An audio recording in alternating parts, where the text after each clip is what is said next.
Our July meeting to order, and with that, we have the agenda for the board members. To have a motion to approve the agenda as presented. Make such a motion. Second. All in favor say aye. Opposed, like sign. And with that, if you will, please stand with me for the pledge of allegiance. And like, took me a second. All right. Attention, salute, pledge.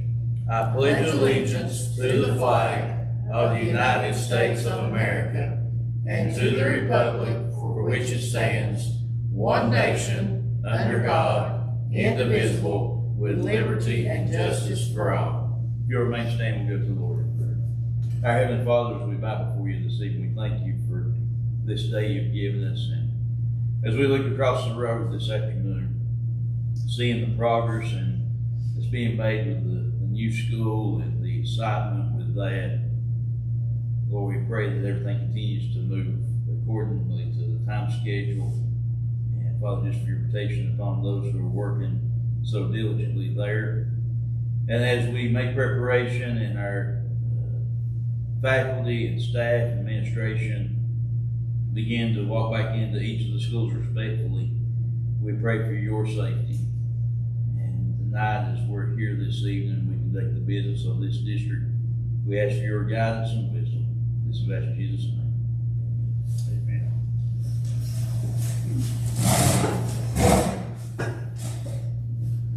I bring the board's attention to the ethics statement. If there's anything that is a conflict of interest or has the appearance of a conflict of interest, if you would, please make it known at this time. And with no public input, I'll move on down and recognize Mr. Calhoun for our superintendent's report. Okay, just wanted to update you on the new school. Been over there, well, every day this week and last week and this last weekend, just watching all the progress. There's lots of progress, still moving along quickly. When you walk in, it still looks like there's a lot to do. There's a lot of workers. There's anywhere between 100, 150 workers in that building every day. So all the floor is down, all the parking lots drives are paved. The vinyl fencing is going up. What else? I'm looking to do final inspections next week. We're putting the furniture together, starting to put the furniture into the rooms that are available and ready to go into. The code base that goes around the walls, that's one of the last things that's going in, so a lot of it sort of doesn't have the code base up. Cleaners are going through the first cleaning. They'll clean it, it'll be inspected, and then it'll be cleaned again. So the cleaners are magnificent. They're working hard and doing a good job over there. So everything seems to be going as is. I still think it'll take right up to Friday before, but things are going very well. And the school looks beautiful. They have finished on the gym floor. They have all the painting of the lines. I don't think, unless they put it down today, they didn't put the logo, unless they put the logo down today, which Kevin said no, so no logo yet, but the logo's probably coming tomorrow. But the lines are all painted. Floor looks beautiful in there, and they'll put the final coats of paint on the walls in most places and touching up any spots. Which we'll have, the architect came and did an inspection today, and they do a weekly inspection, and then they fix whatever the architect finds. And we'll have an owner inspection that will come up after the final inspections that the Mitchell County Inspector does. And we see things and we point out to them, which I've already been doing that. I've been in there. Like there was a light in the wrestling room that you could flip up halfway and go off. They fixed that today, so there's things I've already spotted that I've already pointed out to them. If you remember, when we first started this project, we looked at that NEC room as being a possible pre-K, and it got mislabeled pre-K, but they'll put a new sign up there. Tanner said, just wait to make sure all the signs were correct, and he and I walked through and looked at all the signs today. There's a couple others we changed. There's 2 storage closets that we ended up turning into coaches' offices. So he'll change the signage on them. So just a few little things like that. But I've been pointing out things I've seen. Kevin's been pointing out things that he's seen, and Shannon's team's worked about every day over there, they have worked every day over there trying to get, internet everywhere. The internet is working in the building, so we already have internet going over there, so you can get Wi-Fi if you're over there. So things seem to be going well, and I did set up, after this meeting, for y'all to go over, we'll have the bus out there, we'll go over and tour the site, walk through, take our time, just look at everything in there. I think I know most areas that we can't go into, which is not me. Most we can. So y'all can look, see what they're doing. Most of the stall doors are up at the bathrooms. Like I said, a lot of it's just waiting on final inspection next week. Mike, the project manager, did tell me the first night, he knows Keenan works after hours, he doesn't work during the day because he comes from Buckingham County. He said he'd probably be there midnight. He'll arrive at 4 p.m. and he said, I'll probably be here at midnight going through inspections that first night. So that's been a little headache for him, but it is what it is. Get final inspections done, hopefully get everything approved and be ready to open the school. We've set out dates on parent nights. We're also going to do a ribbon cutting on the 8th, which I think most of you have seen. Decided to do that with retired teachers, you all, government officials, and of course Vinoy and my CO staff. And if it's okay with you all are more welcome to bring your family, your spouse. And when is it? With your family member with you. That's the August the 8th 5:30. at 5:30. But CO staff, if it's okay with the board, I'll let the CO staff bring their better halves with them too that night. And give a tour, give a little presentation, and then we'll do a tour that night and let everyone see the school. We're doing, Jennifer's already set out the dates for the parent nights. We're doing 2 grade levels on different nights, and they're different times. I think the first one starts at 5:30, goes to 6:30, and then the next one starts at 6:45 and goes to 7:45. So they're trying to do like an elementary at 5:30 to 6:30. Then they're doing a middle school class from 6:45 to 7:45, and then the next night it's a different one, and the next night it's a different one. And how's that information being sent out? That's already been posted on Facebook. On Facebook? Yeah, yeah, and we'll send a. I just we'll send a wanna make call sure out to. I'm sure that's something will be asked, the reason I asked, to Yeah. make sure that we send them in the right place. It's Facebook, on our app, on our webpage. Yeah, it's on the webpage. Paper. I can get that to them. Yeah, but we'd like for it to come out in the paper actually the week before, because people tend not to remember that far ahead of time. Yeah. So if we can get it to come, that's why we hadn't sent it directly to the paper or the radio yet, just because, you've been there. It's better to remind the week before. If we can get it Did to you come out. say there's a parent, or I mean, a public, for the public? And then there'll be a public night, that is on Friday, the 16. That Friday 16th, night. and our staff will be doing that. That won't be the principals doing that. And that's really just for the public to come in and do a walkthrough. So, and we're going to ask, you can't stop it, we're going to ask people not to take and post pictures of the inside just for safety reasons. I mean, you don't want the layout of the school posted just for safety reasons. Some nut out there that sees, you don't want someone taking a picture of the evacuation plan that's posted inside the school. So we will ask that not happen, just for safety reasons. Excited about that, everything seems to be moving along fine. I won't tell you, my worries haven't went away, and it still makes me nervous to walk in it, but I do see a lot of progress every day I go into it. I mean, every day I walk into the building, there's like major milestones. You don't see like little things, you see major things. And I think, Mr. Hudson's with Echo the same, he's over there a lot, and Shane with Echo the same, Jim too. The things that we see have changed a lot in that short amount of time. Is there really 100 people that are working every day? I would estimate that when you get with the outside playground, the furniture, the painters, the inside the bathrooms, the supervisors, lot people, the HVAC people, at least that many, maybe more than that. So yeah, it's a busy place. I mean, you're dodging people when you go through there. Do that. Really pleased with the furniture group.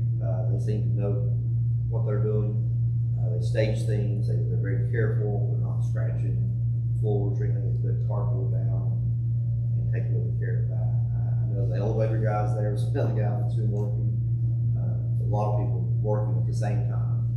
And Tanner and Mike have been fabulous with the Norton. I mean, they're both unbelievable managers. What's the guy in Tanner that we deal with a lot too? And he's really good too. He's from Asheville. He's out of Asheville. We'll be losing a lot of them pretty soon. They're not going to the athletic project, but they'll be going to Tanner's going to the hospital project out here on Grassy Creek, and then Huntley is going to another project up over in Asheville.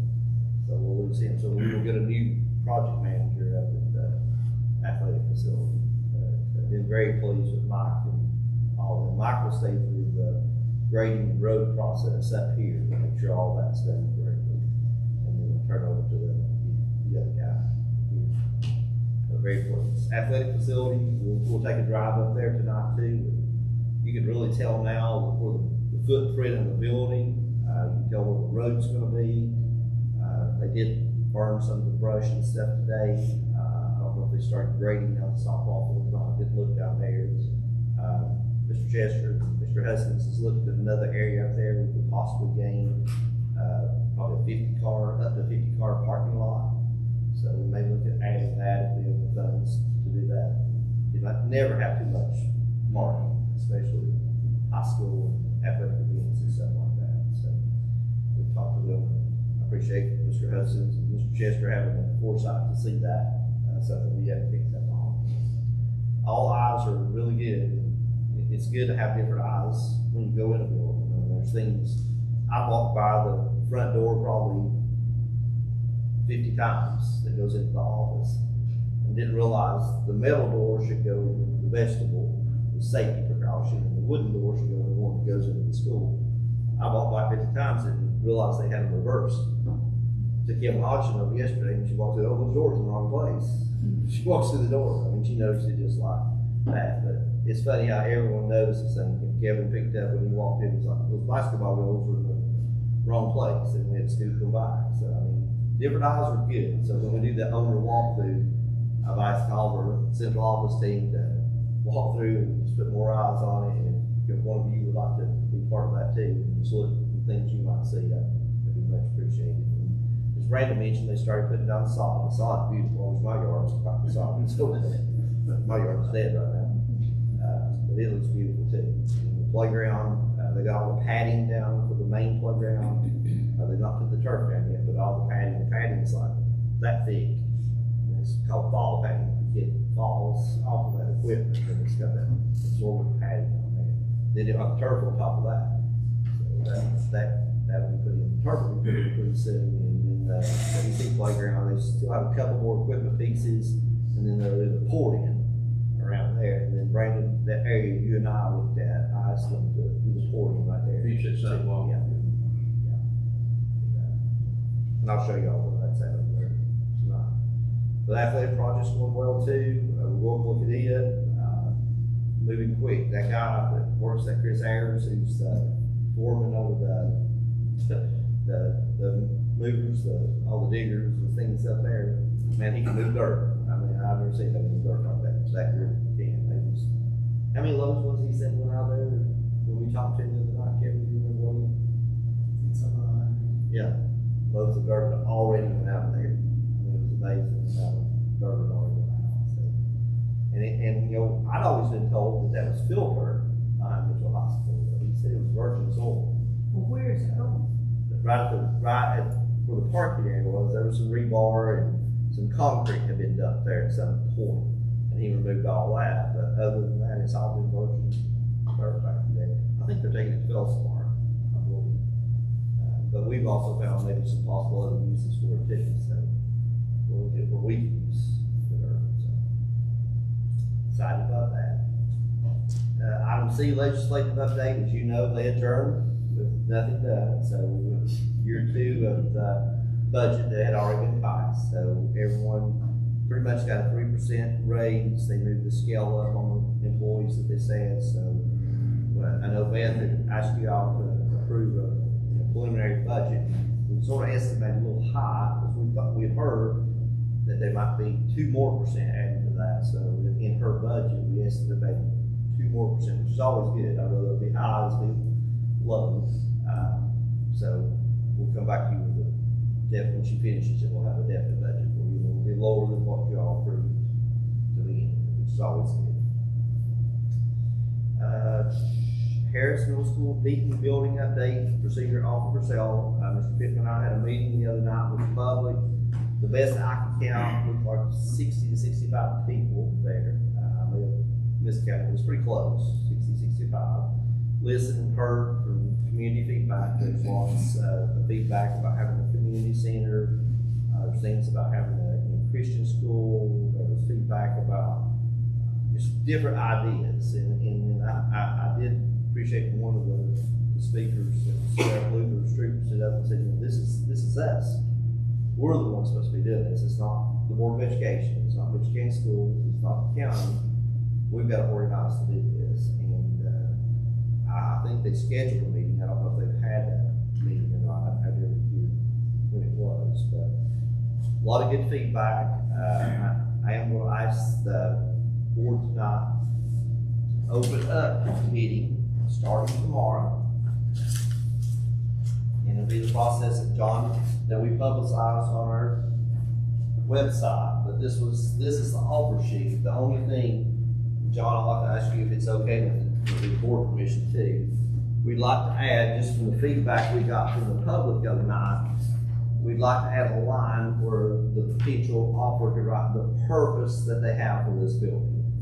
Because we told the community we would be very transparent with them and tell them what the purpose of their use of the building was. So I would ask the board to approve this offer sheet, and I think Jennifer's gonna go in and put a couple lines, if that's okay, John. I think she's got, you're in that. Yes. Put a couple lines where they could put what the purpose that they plan on using this building for. So if y'all take a look at that. I had intended to include that, did I?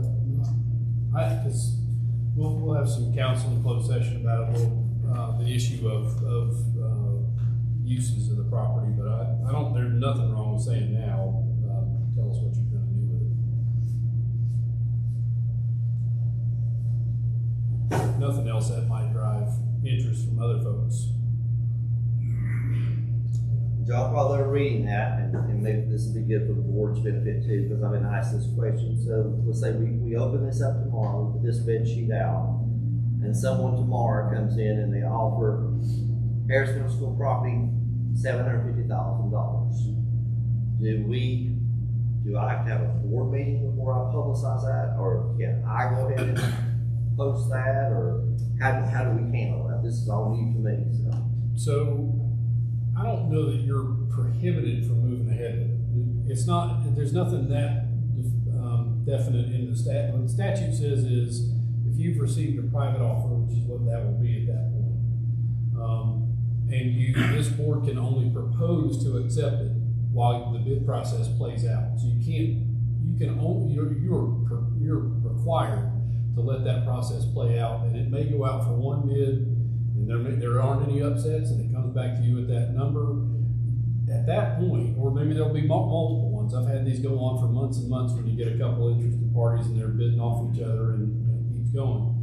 When we get to the end and we get through a 10-day period and it's not been upset, then will come back to you to say, and I've tried to make that clear in here, it's gonna come back to you for a decision whether or not we wanna get under contract and now sell it to them. So it's not gonna be instantaneous.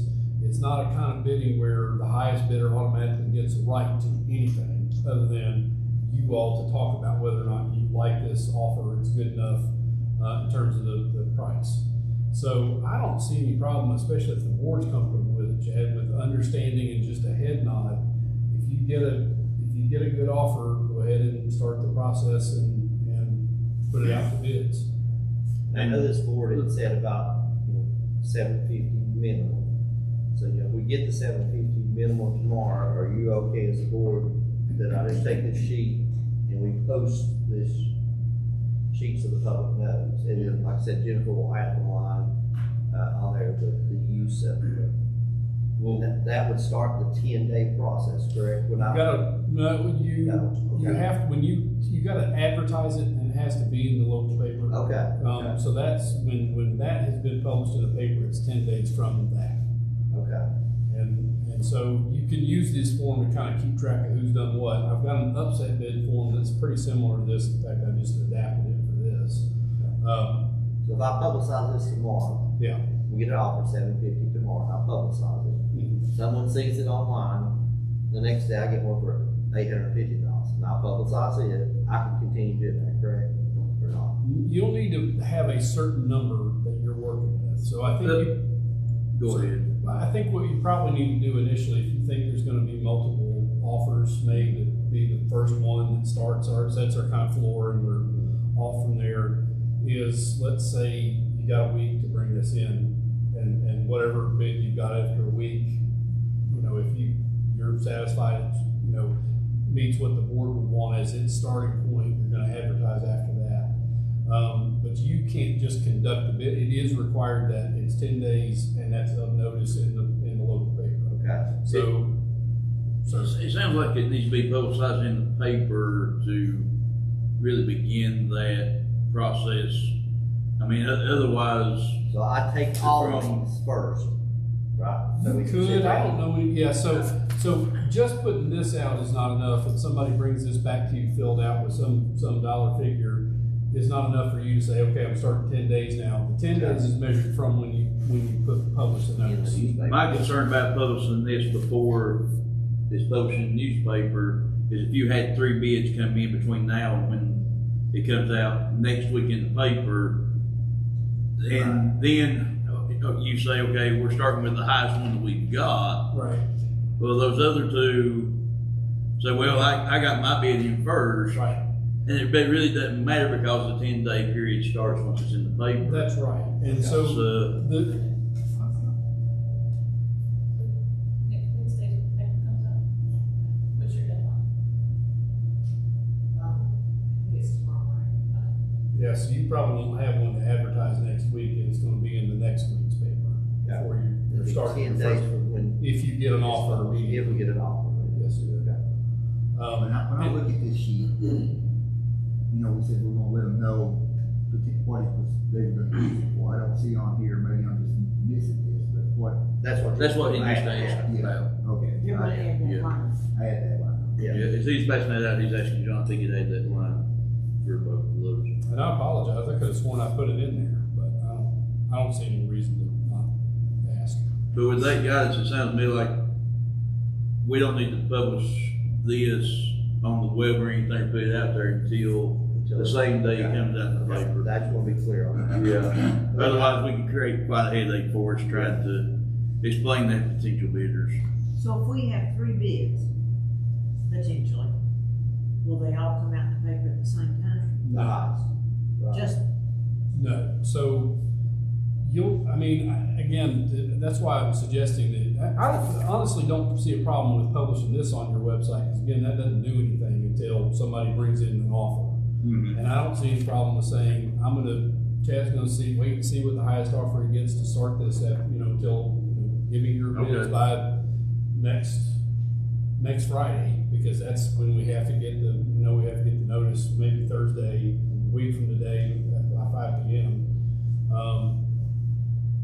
He's not really authorized, and we're always careful when we get into that the next 10-day upset bid period to say, well, he's not auctioning it, so he shouldn't stay there and take competitive bids back and forth. But there isn't a requirement either that the first one through the door gets the right to be the upset bid. I think if it's before you get to the date you have to submit the next one for publication, there's nothing that says you shouldn't take the higher one and advertise that as your upset bid. Now the next one's gotta be that much higher again. So with what you're saying, we can put this out there tomorrow, Yes. receive those, whatever is the highest, really roll that out, Yes. And then And enter our into minimum 10-day upset bid. bid after that. Yes, sir. Okay. but you only put one in the paper. One at a time is, one at a time is the one that you are proposing to accept, and our notice says that it gives you have to give a number because the next upset bid has to be, so there's a statutory formula, and I talk about it in here. It's real kooky to me because what it's always said is 10% of the first $1,000, and I'm not a math guy, but that through all out time and space, it's always been $100 plus 5% of the rest of that bid so there's a formula, it's a pain. That has to be the amount that the They upset. have to upset about by at least By that that much. much. Now, somebody could come in and go way higher than that, that's fine. The next upset bid will be at 10% of the first $1,000 plus 5% of the remainder for the next one. So you kind of go step by step until Since- nobody upsets it. Since we know that we're starting off at 750, what if we get through at 750? Do we put that in the paper with the people that bid it? Like the three different entities? That's a good question. Again, nobody gets any right to be the bidder until you get to the end of the process and have a final highest bidder.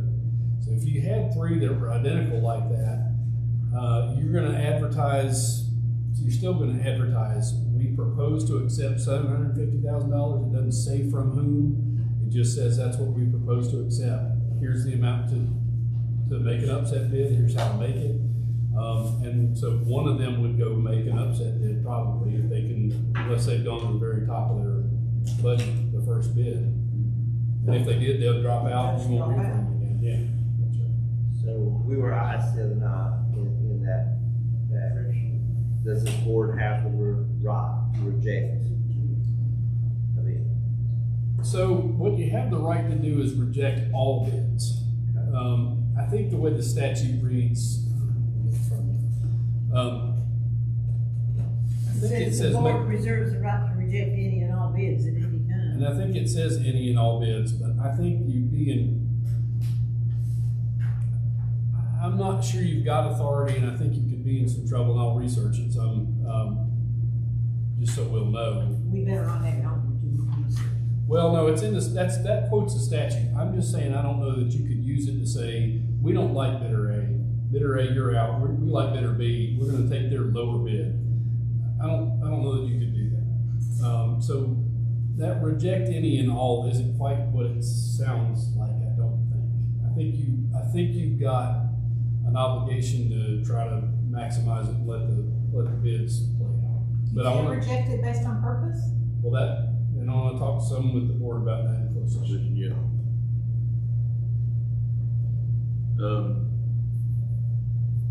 Any other questions from the board about this publication of accepted bids? With the amendment of adding the purpose, for Deaton and purpose for Harris for the intended bidder, do we have a motion to approve this statement of interest and potential purchase of Deaton and Harris? With that, I'll have a change for you. I don't know. Make a motion. All right, we have a second. Second. All in favor, say aye.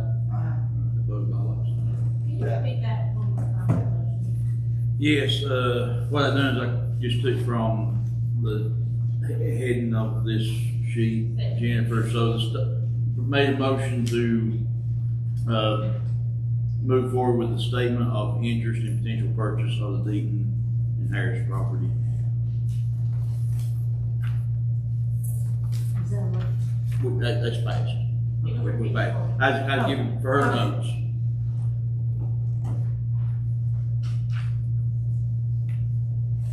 The next thing, if you look at, we originally decided to hold on to the football field.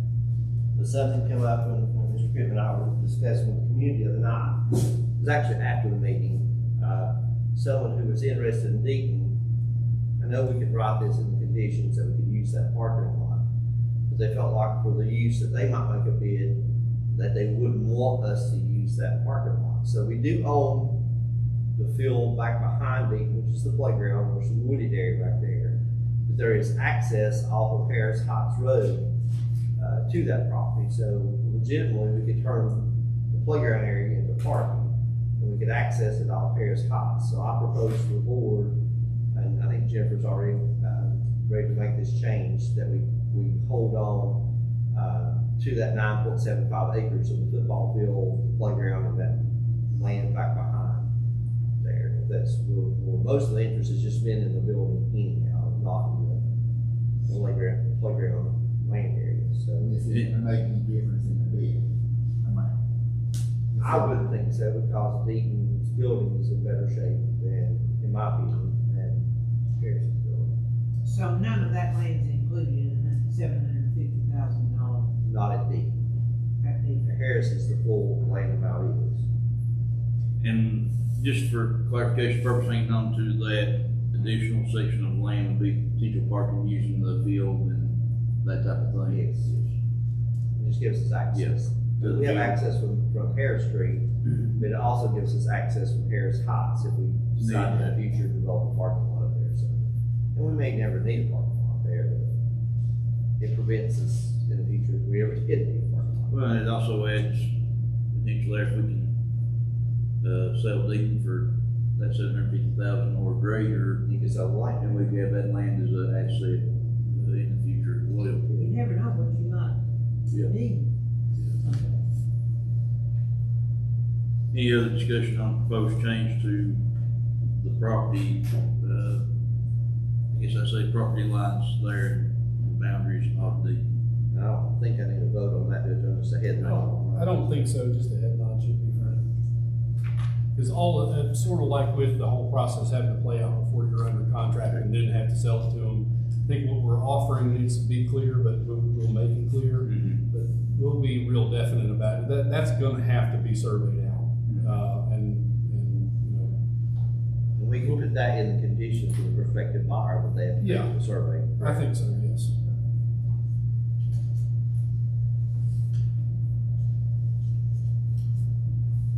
That's all I have on that. Ms. Gregory. Okay, the first thing I have is a pre-K update. Anthea Diggs has been working, this summer to help, or to get the pre-K at Gooch started. So, we currently have 19 applications in hand for pre-K for the upcoming school year. And, acceptance letters have been sent out this week for those. This week, we've, received numerous phone calls from parents wanting applications, so we have 19 that we have received. I know that she had 3 or 4 more phone calls just today. So those applications are still coming in, to fill that program. The fence is going up at Gooch for the playground area. The septic line has been cleared and the fixtures have been ordered for that room. And, she's currently filling out the paperwork for the pre-K at Gooch. And once the pre-K, the paperwork is filled out and the inspections completed, which those will hopefully be completed next week, then the licensing consultant, will put us on her schedule to visit for the temporary license. But, she's looking 6 weeks plus out now, and she will not look until everything is finished as far as inspections. Now, those 19 that you're sending out acceptance letters to, are those to go to Greenlee or partway through the year go back to Gooch? I think that they're both that she sent those out to. Okay, but these parents are making the decision now on which one they're going. I think they are. I'm gonna double check with her and see, but I think that they are, I would just hate to see us, yes. Disrupt the rooms, Yes. yeah, Well, now, I know I've got a friend that got the letter, okay. and she immediately texted me and wanted to know,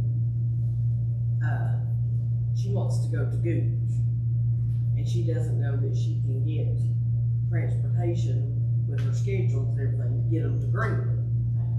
If she doesn't go to Greenwood, she loses her place, right? She needs to call Anthea and talk to her about her schedule and the issues that she's having and see what can be worked out if she's got an acceptance letter. Can we provide transportation to those kids to Greenlee and to a Gooch's room? We can, Probably something we'll look at. yeah, that's not a problem for pre-K to ride. On the regular school bus, they have to be in the front seats of the bus.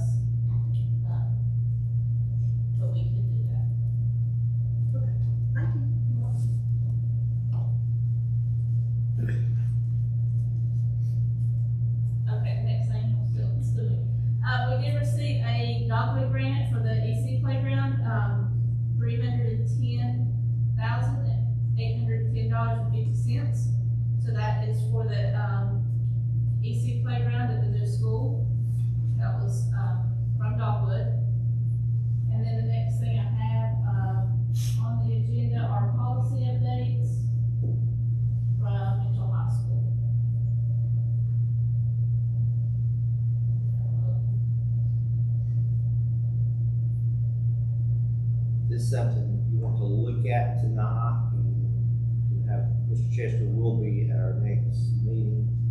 If you want to look at it tonight and make the decision, you're more than welcome to.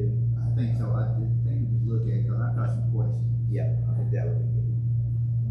That's why we didn't put a star, put the vote on it tonight, just make you all aware, and then we'll discuss it. And then he's got some more, I think, coming up at the next meeting too. We'll be sure we get those to you a little bit earlier, than you got them this time. Is there any questions till then, or you will wait and ask Mr. Chester? Or? They got him, Okay, sounds what the good. reason was. Sounds good. Personnel, we need to go to closed session. Have a motion to move the board to closed session. Make that motion. Have a second. Second. All fair say aye. Can we just clarify for the minutes that's citing to the reasons that are in the agenda for attorney-client privilege and personnel and student issues? All right, have a motion to move to closed session for attorney-client privilege, the personnel and student issues. Remake that motion. She made it. Somebody still second this?